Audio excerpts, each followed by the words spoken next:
ദേവൂട്ടി വനജയുടെ അസുഖ വിവരം അറിയാമെന്നതാണല്ലോ.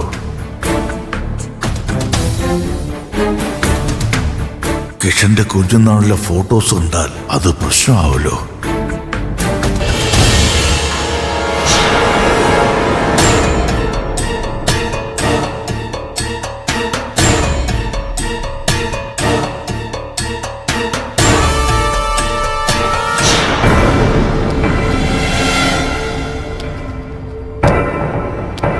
ഏയ് അപ്പ, ഇതെന്തിനാ ചോരിന്നെടുത്ത് മാറ്റുന്നേ? ഇടാ, ഇത് മൊത്തം പൊടിയാടാ. ഇത് ഒരു നനഞ്ഞ തുണി കൊണ്ട് തുടയ്ക്കണം. പൊടിയോ? ഈ പൊടി അടിച്ചിട്ടേ വനജയ്ക്ക് വെപ്രാളവും ശ്വാസം മുട്ടലൊക്കെ തുടങ്ങിയാലോ. അത് ശരി. അമ്മയുടെ കാര്യത്തില് അപ്പനിപ്പോ നല്ല ശ്രദ്ധയായി തുടങ്ങിയല്ലോ.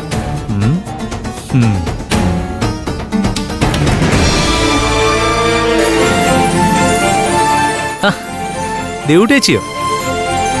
അമ്മയെ കാണാൻ വന്നായിരിക്കും അല്ലേ?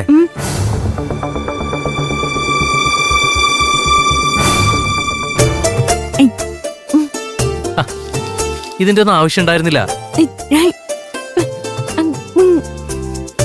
അമ്മ ഉറക്കമായിരുന്നു, ഇപ്പൊ ഉണർന്നു. ഞാൻ മരുന്ന് കൊടുത്തിട്ട് ഇപ്പൊ ഇങ്ങോട്ട് വന്നേ ഉള്ളൂ. വായിച്ചി.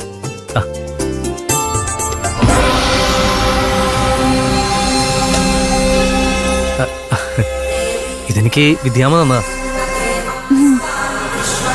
ഇതിവിടെ വെച്ചതിന് ശേഷം എല്ലാത്തിലും എല്ലാവരിലും നല്ല മാറ്റങ്ങളുണ്ട്. വായിച്ചി.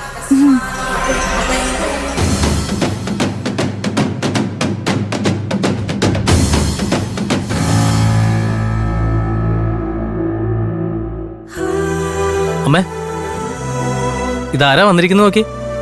ആ മോളോ? മോളുടെ കാര്യം ഞാൻ കുറച്ചു മുമ്പ് കൂടി ഓർത്തതേ ഉള്ളൂ. ഒന്ന് കാണാൻ കൊതിച്ചിരിക്കായിരുന്നു ഞാൻ. അമ്മേ, അമ്മ മനസ്സിൽ വിചാരിച്ച ദേവുട്ടേച്ചി വിളിപ്പുറത്തുണ്ടെന്ന് ഇപ്പൊ മനസ്സിലായില്ലേ? ആ മോളെ, പിന്നെ എന്തൊക്കെയാ വിശേഷം? ആ മോൾക്ക് എങ്ങനെയുണ്ട്?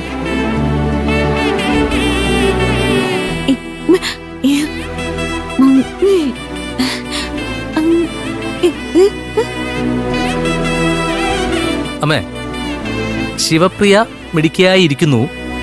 അമ്മയ്ക്കിപ്പൊ എങ്ങനെയുണ്ടെന്നാ ദേവുട്ടേച്ചി ചോദിക്കുന്നേ. എനിക്കിപ്പോ നല്ല ആശ്വാസമുണ്ട് മോളെ. ആശുപത്രിയിൽ നിന്ന് വന്നതിന് ശേഷം പിന്നെ വേദന തോന്നിയിട്ടേ ഇല്ല. ആ ശ്വാസം മുട്ടലും വിമിഷ്ടമൊക്കെ മാറിയതുപോലെയാ.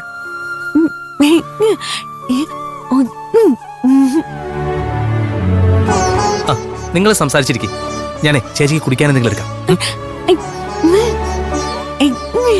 അല്ല, മോളുടെ അച്ഛൻ സുഖമായിട്ടിരിക്കുന്നോ?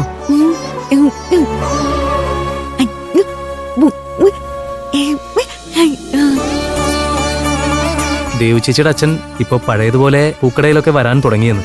അല്ല മോനെ, അച്ഛനെവിടെ? മോള് വന്ന കാര്യം നിന്റെ അച്ഛൻ അറിഞ്ഞില്ലേ? ഒന്ന് വിളിക്കടാ, മോളെ ശരിക്കൊന്ന് പരിചയപ്പെടട്ടെ.